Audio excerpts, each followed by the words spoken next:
Hi, I'm Tia Marsili, Director of Trusts at the ARC of Northern Virginia, and today I'm going to talk to you about the Special Needs Trust Program at the ARC, as well as special needs trusts in general.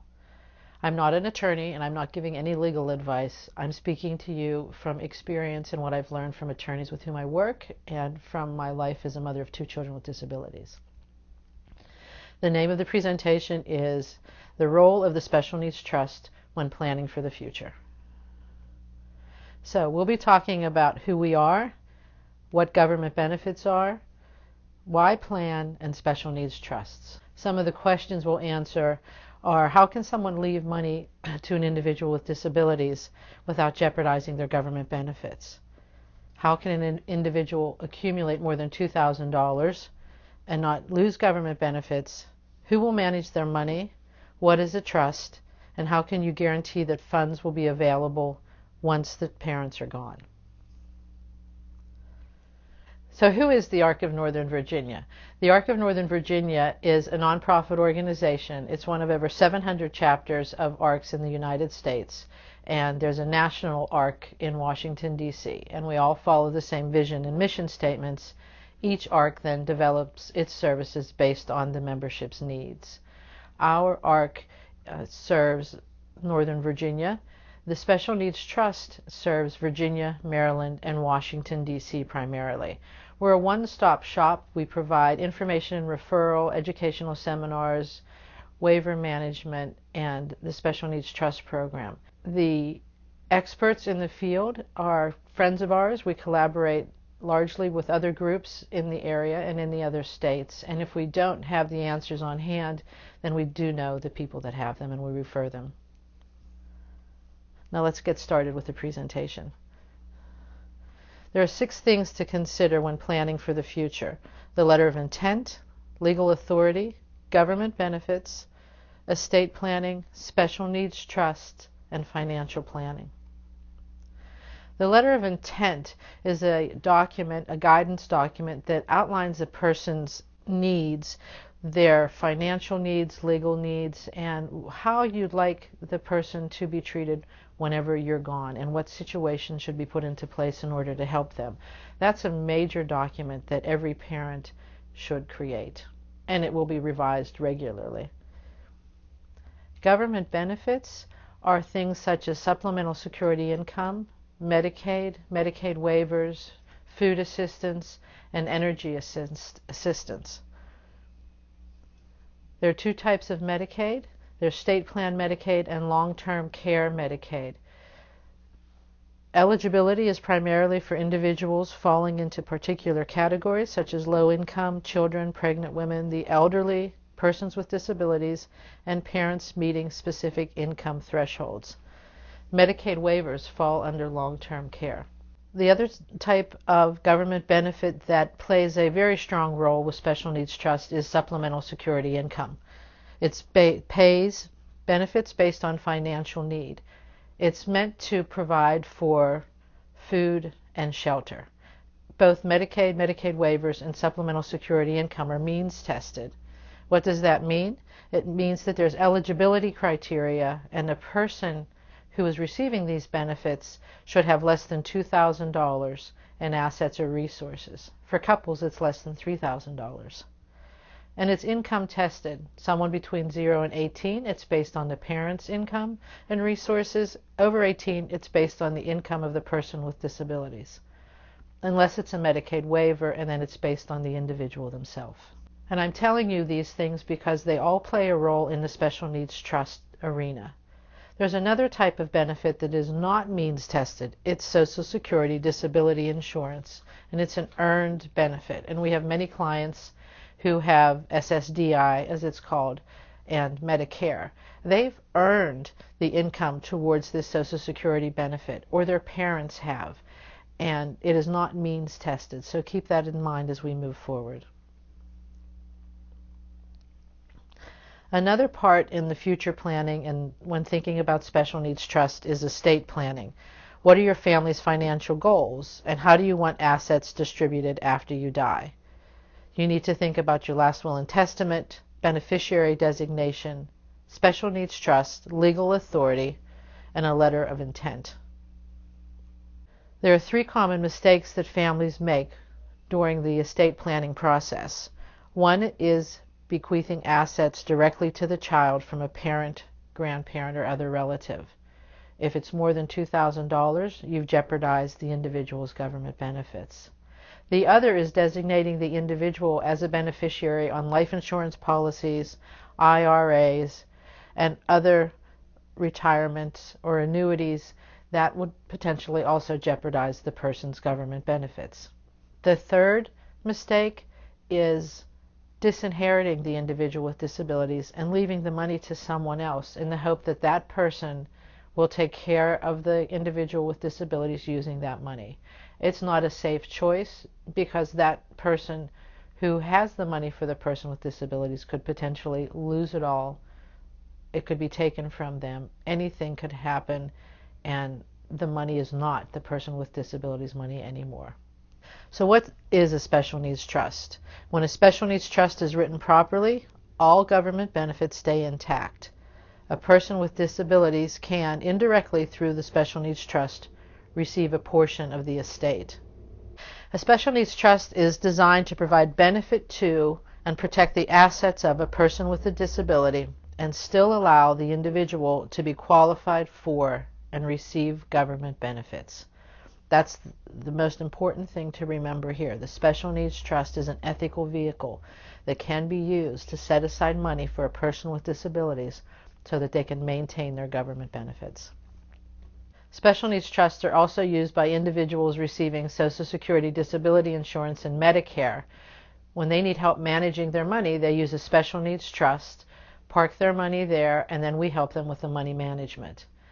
Parents have also been known to establish special needs trusts for their children and adult children who are working and doing fine right now, but the assumption is that potentially this disorder may be degenerative and they will need to apply for government benefits in the future. And so the family plans ahead and puts the money, or will be directing the money, to a special needs trust.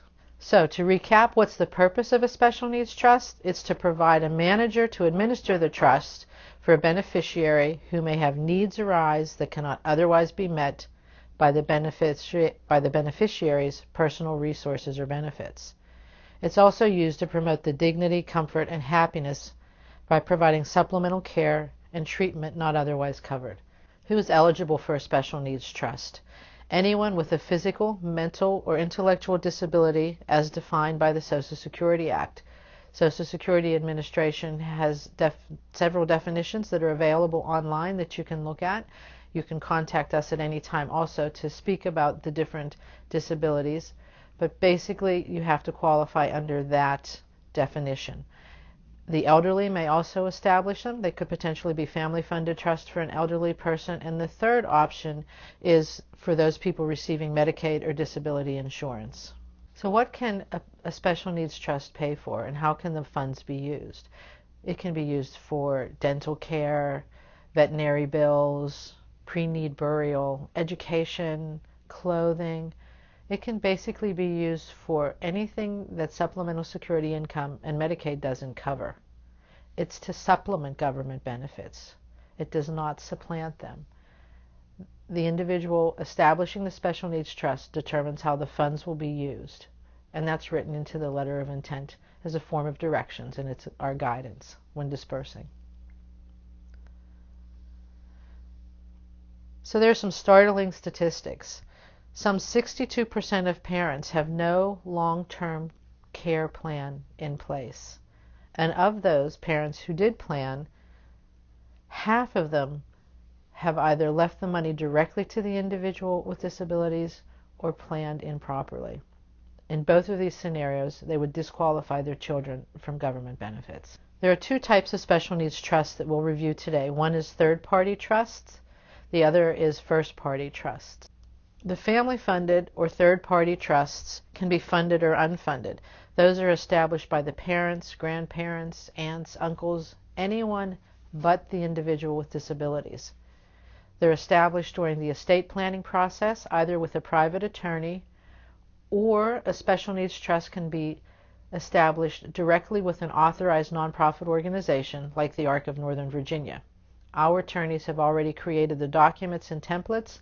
They've been reviewed and approved both in Virginia, Maryland, and Washington, D.C., and the families come directly to the ARC, meet with me, and we establish the trust together. That document is then taken to your private attorney, who will help you with writing your will, power of attorney, and other forms of legal documents. A third-party trust avoids probate to have funds available immediately. It's there, and the money is ready for the individual with disabilities, so when the need arises, it can be used to support and supplement that individual, as long as it's not supplanting those government benefits they're receiving, and it can be funded during one's lifetime or funded whenever the parents pass away. So how do families fund special needs trust? As a mother of 2 children with disabilities, I know how costly it is to raise our children, and it's not that we have a lot of discretionary funds lying around. Parents oftentimes choose to purchase life insurance policies, naming the special needs trust as the beneficiary for the individual with disabilities.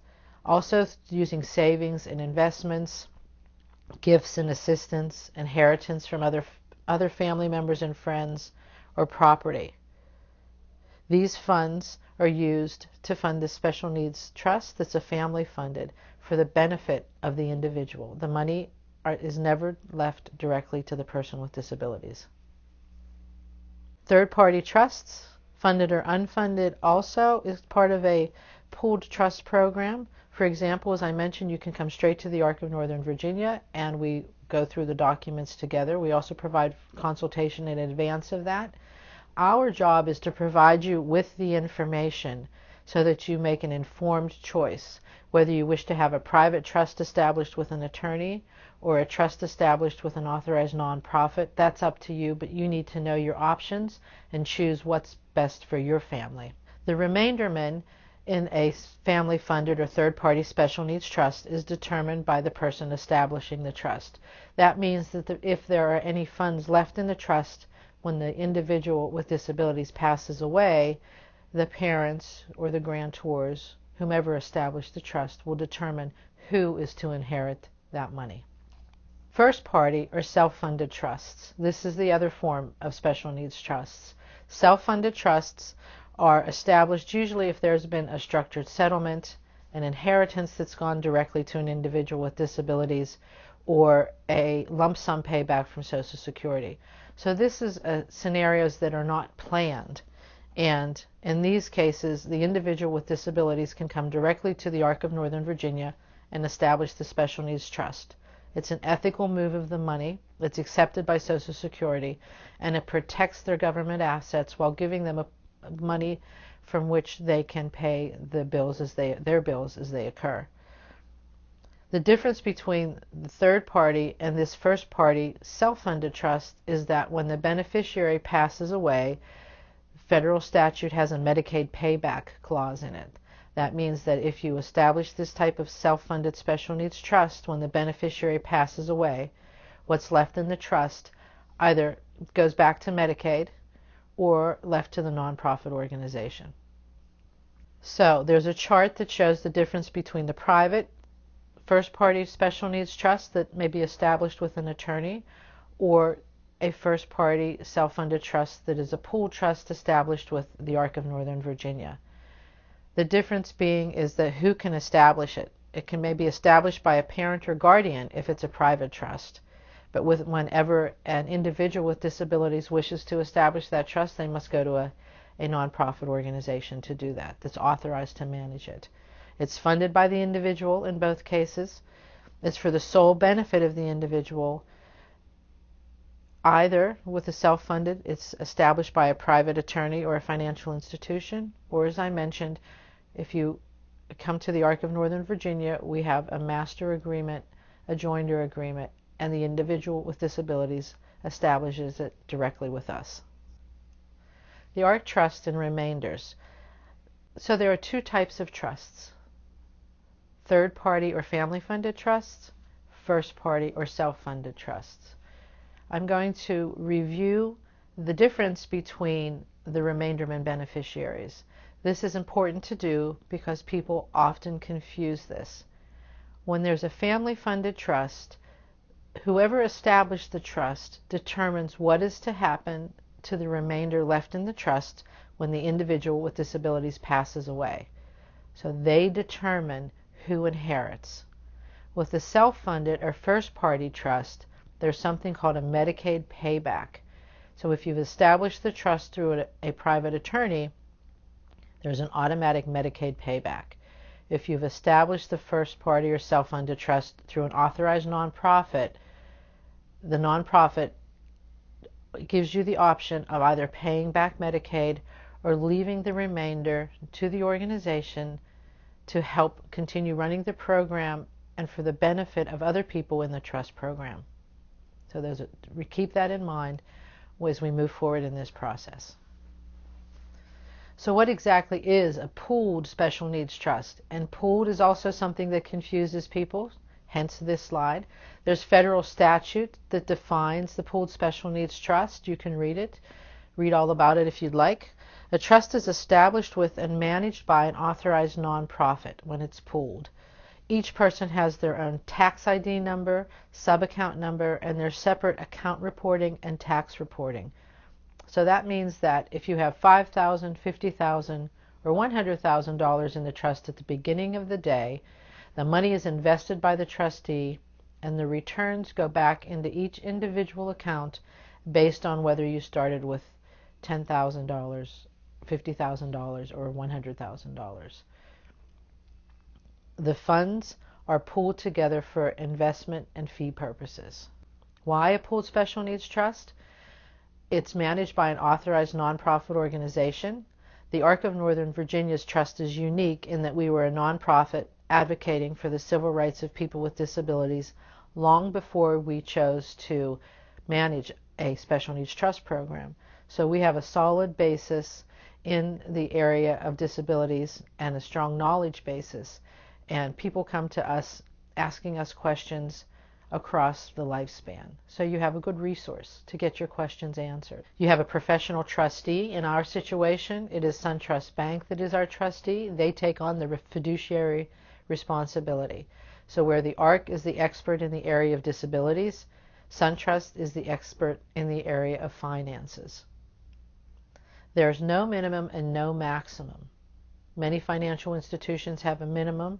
We have none. So you can start a special needs trust with a very low amount of money to get it established. A special needs trust is an ethical vehicle to set aside money for someone with disabilities while maintaining government benefits. It's an ethical vehicle. You can do this. Social Security has seen our documents. Medicaid, medical assistance has seen our documents also. And those not receiving means-based benefits may still need help with paying bills, and we're there to help you with your money management and budgeting. So how does a pooled trust work? In our situation, we have a beneficiary, a grantor, the primary representatives, a trust manager, and the trustee. The beneficiary is the person with disabilities. The grantor is the person or people establishing the trust. That could also be a person with disabilities if it's the self-funded trust. Primary representatives are the people who may make disbursement requests from the trust. And the grantor, the person establishing the trust, determines who those people or organizations are going to be. The ARC is the manager and SunTrust is the trustee. So I have 5 case studies. You'll see on the slides they're very detailed. I'll just go through them in brief. This is to give you an idea of the different types of people who come to the Arc of Northern Virginia in order to establish a special needs trust. Case 1, parents with a 10-month-old. So these parents came to us. Their child has a genetic disorder and they've decided to start the estate planning process. They established a special needs trust with us. They want us to be the ones managing the trust. They want us to take on the role of their counselor, so to speak, and they're coming to us and asking us for advice. And they're asking their families. They funded it with a minimal amount, and they're sending out letters to their family members, friends, relatives, and saying, if you'd like to give our child a gift, instead of sending them toys or a check, please make contributions to her special needs trust. And in the future, they plan on funding it through their last will and testament, but right now they're doing it as a mode of saving up for her future. Case 2 is a teenage auto accident victim. The attorneys inform the victim and her parents that she'll soon receive a structured settlement. They come to the Arc of Northern Virginia and establish a special needs trust, a self-funded special needs trust on this person's behalf, because the money is going straight to the individual. The individual has or plans on applying for supplemental security income at 18 years and 1 month, and so she cannot have assets in her name. And so they establish the self-funded trust, and the structured settlement check goes straight into the special needs trust. The person can then apply for the means-tested government benefits and maintain them. The parents in this situation are postponing the establishment of a family-funded trust. Right now, they're dealing with the automobile accident and changes in their lives and their daughter's life. The third case is a 17-year-old with a developmental disability. As this young man approaches 18, they realize that before they can apply for supplemental security income and Medicaid for him, that he has assets in his name. He has a savings account and government bonds or savings bonds. And so with him, they come to the Arc of Northern Virginia and establish a special needs trust. It's the self-funded trust since it's his money. At the same time, they choose to establish a family-funded trust with the Arc of Northern Virginia. The enrollment fee for the second trust is half as much because it's a second trust for the same individual. Many people have more than one special needs trust. They are planning on applying for supplemental security income as soon as he turns 18 years old in 1 month. So we are now managing both of the trusts for this individual. Case 4 is a single unemployed woman with Social Security disability insurance. This woman has a history of mental health issues, and the family has been there to help provide for her in many ways for many years. They came to the Arc of Northern Virginia and have established a family-funded trust that they've now funded. And they have written a letter of intent and have given us direction as to how the trust money can be used. The individual with disabilities is a primary representative, so she can make requests out of the trust, but we're abiding by the letter of intent and the plan that they have given us. They have set restrictions on the use of the trust money. It's for medical use, dental, and transportation, for example. And so we're helping the family and we're helping this individual. The family is stepping back and out of the picture, and we're helping the person with disabilities work more with us and become more independent. The last case is a middle-aged man with an intellectual disability and supplemental security income. This man has learned that his dad, when he passes away, plans on leaving money directly to him. Now, had the father planned in advance, he could have established a family-funded trust and left it there, and he would have not put his son into this position. But as we know, as we age, we become a little more set in our ways, and sometimes it's not so easy to convince our parents to change their estate plans. But this individual had learned about our special needs trust program, and he came to us to establish the self-funded special needs trust, planning for the inheritance that he's going to receive because he doesn't want to jeopardize his own government benefits. He advocated on his own behalf, and we were there to help him through the process. And we'll also help him through the process once it's established and funded when it comes to paying bills, contacting therapists, dentists, and other individuals and service providers in this person's life. So we're there to guide the family as well as the person with disabilities and community service providers. Our program design provides 2 levels of management, the Arc of Northern Virginia as well as SunTrust. We do the day-to-day client relations, and SunTrust Bank is responsible for, as I mentioned, the financial portion of it. The money is invested by SunTrust's private wealth management team. There's an efficiency in transactions, and there are reduced fees. We've been working with individuals with disabilities for over 50 years. We have the knowledge, expertise, and sensitivity it takes to work with people with disabilities and their families. We have excellent client relations and customer service. Our trust program has been in existence for over 13 years. We currently manage over 285 active trusts with another 60 unfunded family-funded trusts, and the pooled trust has approximately $10.5 million in it to date. I talked about the Arc of Northern Virginia's role as the manager. What's the role of SunTrust Bank as the trustee? They're responsible for asset management, account reporting, account administration, tax reporting, and check writing and dispersing. A trustee, whether you have a private trust or you have a trust with a nonprofit, has fiduciary responsibilities, and these are listed here. So either if you choose the private route, you need to identify someone who can be the trustee of the trust and take on these responsibilities, or you can unburden your family member and come to the Arc of Northern Virginia and allow us, in our partnership with SunTrust, to take on those responsibilities. And that frees up the family members to continue being family and having fun together. And it doesn't make them the keeper of the money. The family can still be actively involved as primary representatives, and as long as the grantors are alive, they can amend and change the trust documents. The management of the individual's accounts. I touched on this briefly before. Each account is assigned a separate tax ID number. There's individual account and tax reporting. Each sub-account has an individualized portfolio allocation. It's a mix of stocks and bonds and treasury bills. And anytime a client does not wish to participate in the balanced account that is the default program, so to speak, they can speak to SunTrust Bank directly, to our client advisor, and choose among the 5 portfolios that SunTrust's private wealth management team offers our clients. So you have access to investors who generally invest accounts of $1 million or more. So we have families, individuals that may only have $1,000 in their account or $5,000 in their account, and it's invested on their behalf by these professionals. So how do you access the funds in a special needs trust? It's simple.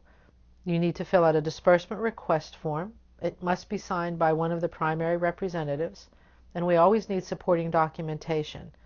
Supporting documentation would be a bill or an invoice or a receipt or a training invoice. A training invoice is what you get if you go to a furniture store, for example, and you find furniture you'd like to purchase, but you don't have the money in hand.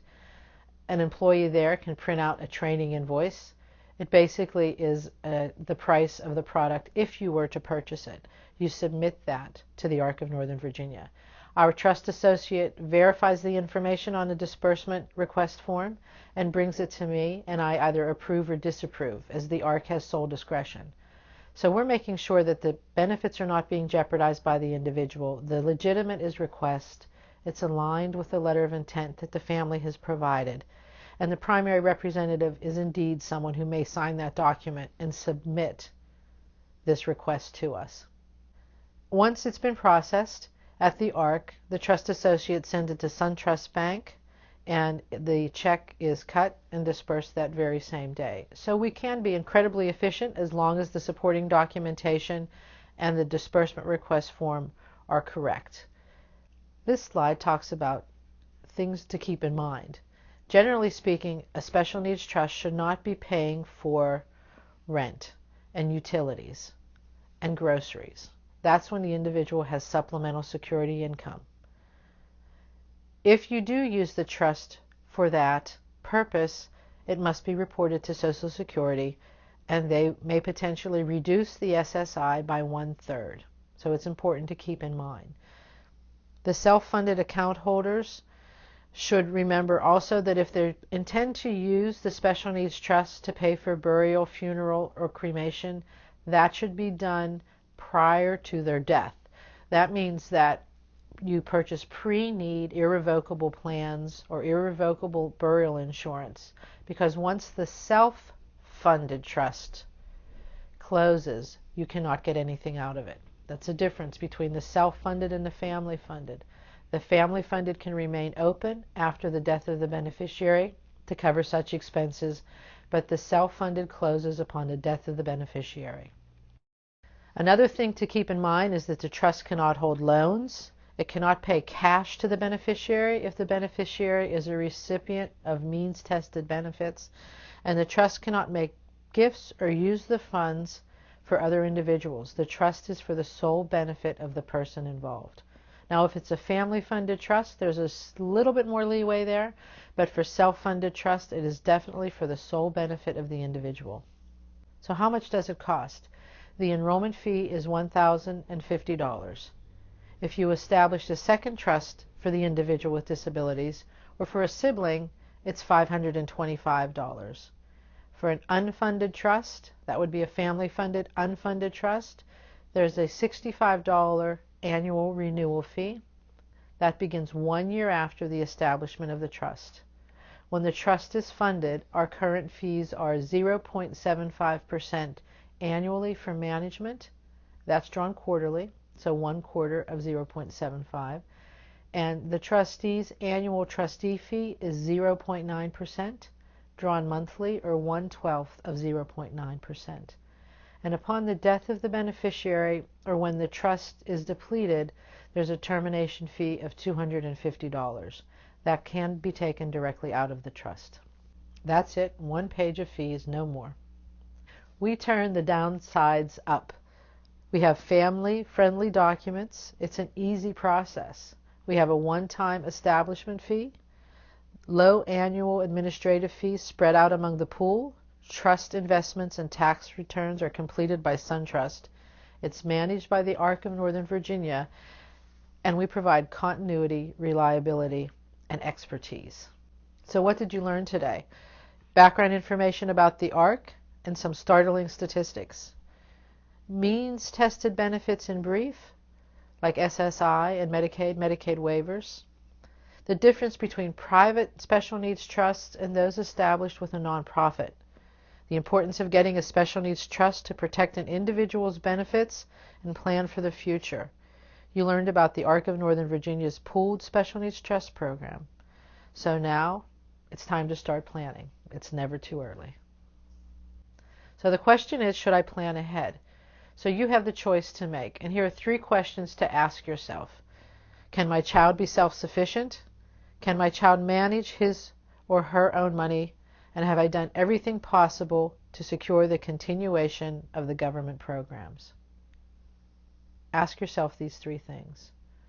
And then ask yourself, when establishing a special needs trust, do I want to establish it with a private attorney or a financial institution and choose a trustee to take on that responsibility? Or do I want to go to the ARC of Northern Virginia and establish a special needs trust program that would be managed by the ARC, where there are experts in the area of disabilities providing answers and overseeing the trust and being a contact person for your child with disabilities and other people that are in their lives, with SunTrust managing it and investing the money? So what to do next? You may contact me at the ARC of Northern Virginia, preferably via email, to set up a consultation meeting. It's an hour meeting where I'm more than happy to talk to you about our program, special needs trusts in general, government benefits, and any other questions you may have regarding your child and planning for the future. When you walk away, you'll have hopefully sufficient information to make an informed decision. So remember, planning is bringing the future into the present so that you can do something about it now.